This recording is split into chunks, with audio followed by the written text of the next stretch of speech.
my newsletter this week, I spoke about being with anger and frustration, and particularly creating a space where we can be with the anger and frustration of others, especially if we personally find anger to be something that maybe we've been taught to be fearful of, or something that's not okay in some way, like I myself have been taught.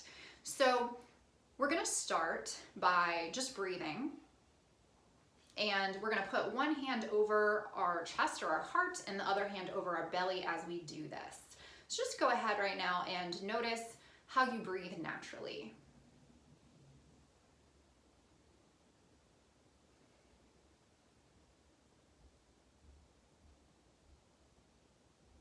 And notice which hand is actually moving more.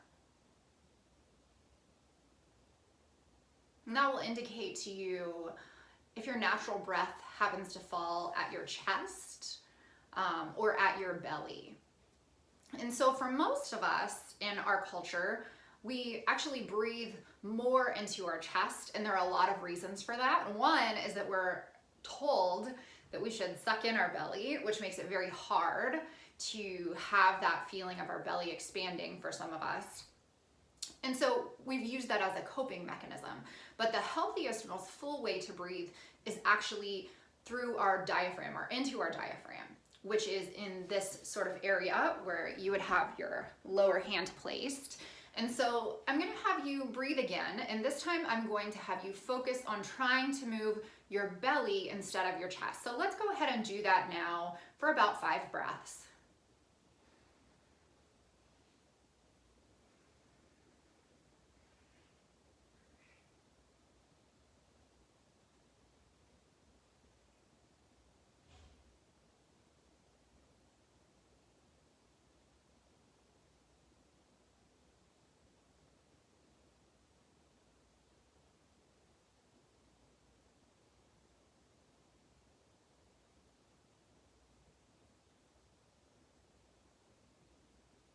And what you'll notice very interestingly, and I just noticed it now, is that my top hand barely moves at all, but I can feel my belly move up and down with each breath. And so what we're doing there is called diaphragm breathing.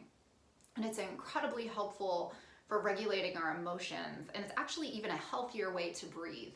And we can begin to even incorporate this more into our normal everyday way of being if we just practice it a little bit.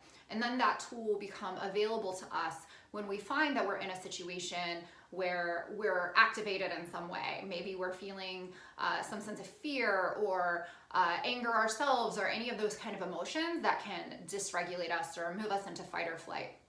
And so you can practice this. Just let's start with maybe a minute or two, and you can do this once a day or twice a day. And then when you find yourself in a situation where you want to regulate, it becomes very natural. I find that I move to diaphragm breathing anytime that I'm feeling overwhelmed, especially when I'm facilitating and folks are sharing strong emotions, be sadness, fear, anger, frustration, or something else. So it's been very helpful to me, and I hope that you will find it helpful for you as well.